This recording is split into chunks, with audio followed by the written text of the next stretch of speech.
Bonjour, je suis Clémence, je suis chargée de projet pour la mission locale Cannes Pays de l'Érins et j'anime le séminaire SEJ 0683. Yves Rebaud, directeur de la mission locale Cannes Pays de l'Érins. Bonjour, je m'appelle Michel Do, responsable de secteur à la mission locale Antipolis. Donc bonjour, je m'appelle Marine Boesso, je suis chargée de projet CEJ sur la mission locale de Nice-Côte d'Azur. Alors moi je suis David Firmin et je travaille à la mission locale Est-Var, c'est Fréjus, et je suis chargé de projet, je m'occupe du SEJ et aussi du PACEA. Bonjour à tous, je suis Ophélie, conseillère à la mission locale de Cannes, aussi bien du côté généraliste que SEJ. Je m'appelle Linda Zattimi, je suis actuellement conseillère à la mission locale de Nice Centre dans le dispositif CEJ. Je suis Sandra Giraud, je suis la directrice adjointe de la mission locale Corail qui se situe sur la ville de Hyères. Je suis très contente car ça me permet de rencontrer les différents collègues des différentes antennes du 06 et du 83. Je me sens plutôt enthousiaste puisque ces rencontres sont importantes pour le réseau dans la mesure où l'intelligence collective permet de faire avancer justement les bonnes pratiques. Alors je me sens bien, j'étais un peu stressée parce que c'est de la bonne adrénaline. J'avais vraiment envie que tout le monde se sente bien dans ces temps d'échange et de travail et chercher à aussi proposer quelque chose d'un peu innovant pour que les personnes puissent s'exprimer librement. Je suis plutôt confiant parce que déjà on a un bon taux de participation sur ce séminaire et je remercie l'ensemble des directions d'avoir libéré les collègues de travail pour pouvoir participer à cette journée de travail. Très bien, je suis toujours partante pour rencontrer les collègues. C'est toujours des grands moments d'échange, donc bonne disposition. Alors aujourd'hui, je me sens très bien, très enthousiaste à l'idée de participer à ce séminaire SEJ, tout simplement parce que je trouve que c'est bien d'avoir de nouvelles informations, de nouveaux types de fonctionnement et de connaître comment les autres conseillers fonctionnent et travaillent.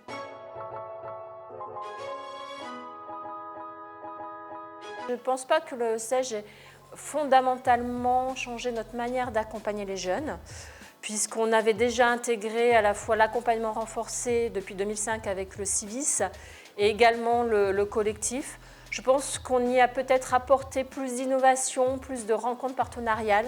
On a davantage impliqué les jeunes dans leur parcours. Aujourd'hui, le contrat d'engagement jeune permet d'avoir un accompagnement renforcé des jeunes sur l'insertion professionnelle. Ça a permis, en tout cas pour nous à la mission locale de Cannes, de développer une offre de services plus en adéquation et qui répond vraiment aux besoins des jeunes. Ça a tout changé. En fait, ça a tout changé parce que ça permet une approche différente avec le jeune. On est aussi sur une notion de contrôle, parfois de sanction. Donc c'est vraiment un rapport différent avec le jeune, mais qui peut être aussi intéressant et pour le conseiller et pour le jeune.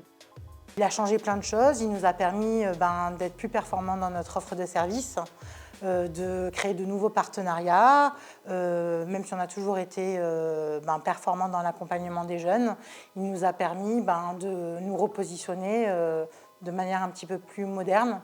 Donc il y a un lien de confiance qui se crée et puis on développe plein d'actions au sein des différentes missions locales et notamment des ateliers divers et variés comme des festivals vidéo, des collectes alimentaires. On est vraiment sur des activités très variées qui permettent aux jeunes de développer leurs compétences différemment et de voir l'emploi différemment. Ça évite la disparité d'accompagnement des jeunes. Entre être suivi à Cannes, à Menton ou à Fréjus, pour moi, le jeune, il devrait être servi de la même façon et ce n'est pas toujours le cas. Mais effectivement, on a remarqué qu'on avait tout de même notre propre culture et notre propre façon de faire en fonction des antennes. Donc l'idée de pouvoir prendre du positif et de comparer aussi nos pratiques, ça vise à l'amélioration forcément de ces dernières. Tout simplement parce qu'imaginons on a un jeune qui est suivi par la mission locale de Cannes, il part à la mission locale de Nice. Si on a tous le même fonctionnement, il ne va pas être perdu lors de son déménagement ou pour être suivi ailleurs. Ça sera déjà plus simple pour le jeune, mais également plus simple entre les conseillers si on doit communiquer ensemble. Voilà. Ce qui me plaît dans le fait d'animer cet atelier, cette journée, c'est justement aussi que je ne suis pas forcément au cœur du contrat engagement jeune. Ce qui me permet dans un premier temps aussi de mieux cerner le dispositif, ses difficultés pour les professionnels et de voir à quel point les différentes structures présentes fonctionnent différemment. Donc c'est riche en termes d'échanges, de pratiques, de fonctionnement. Même si on recherche l'harmonisation de certaines choses, la différence fait aussi la force du réseau.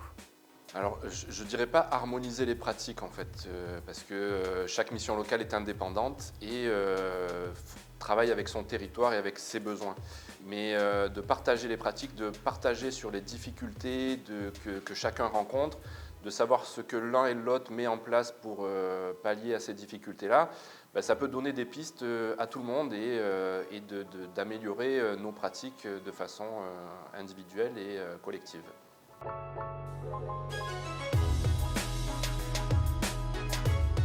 Je dirais le temps, peut-être, ça demande du temps. On a plutôt des atouts, on a tous envie, je pense, de tendre à ça. Donc je dirais que c'est juste une question de temps. Le temps.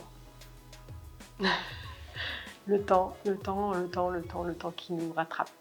Bah, de ce que je vois aujourd'hui, il n'y a pas de frein, puisqu'on a toutes les missions locales du 83 et du 06 qui sont représentées. Je remarque qu'il y a une envie de tous les opérateurs qui sont là de travailler ensemble et de partager. Donc il n'y a pas de frein. Donc ça veut dire que de la direction jusqu'au terrain, tout le monde a envie d'améliorer son travail et de participer à l'évolution de ce dispositif. Le manque d'échange. On se voit pas assez et c'est encore une fois, je pense pas que ce soit une volonté. Hein. Je pense qu'on n'a pas le temps, on est toujours un peu la tête dans le guidon. Donc si on pouvait des fois se poser, réfléchir ensemble, ben, je pense que ça marcherait beaucoup mieux. Les principaux freins, selon moi, seraient en fonction des différents environnements territoriaux. Parce qu'effectivement, à Nice, il peut y avoir des besoins qui peuvent être différents en fonction des milieux ruraux, comme le golfe de Saint-Tropez, par exemple.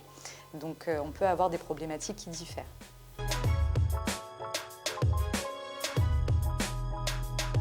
Ben, j'ai envie de vous dire, développer notre offre de service, essayer d'accompagner au mieux ces jeunes qui sont des générations qui changent. Donc c'est essayer d'être au plus près d'eux, voilà, de ne pas louper les changements de génération. Mais je le vois bien, voilà, je le sens bien.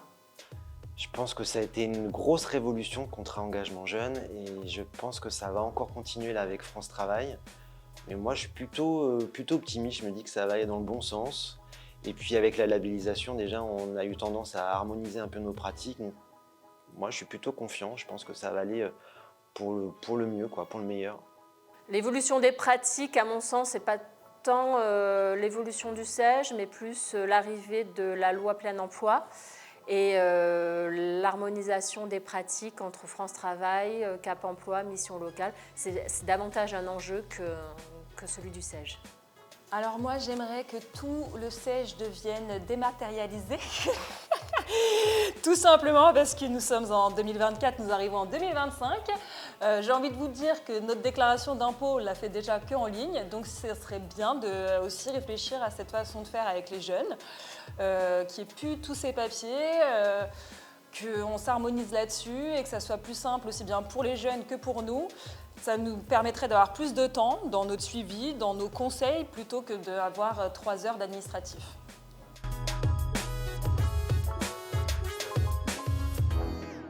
Sur certains ateliers que j'ai proposés, déjà ce qui a été apprécié, c'est le fait de les solliciter dès l'arrivée, sur le mur des besoins, également sur leurs pépites, c'est-à-dire les choses dont ils sont fiers et qu'ils ont envie de partager.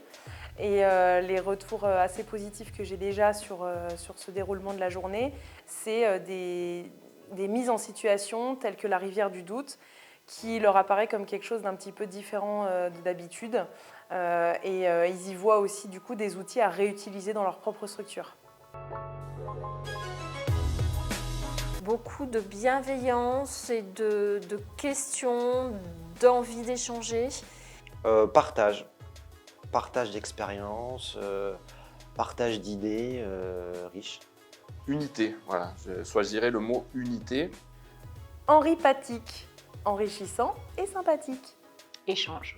Je dirais très sympa, voilà. Moi, je trouve que c'est bien parce que déjà, il y a différents postes. Il y a aussi bien des responsables, des conseillers, des administratifs, donc ça, c'est cool. Donc on peut avoir les avis et les idées de différents postes au sein de la structure. Et ensuite, essayer de travailler tous ensemble sur quelque chose qui pourrait nous permettre de nous améliorer et d'améliorer aussi le suivi des jeunes. Enrichissante.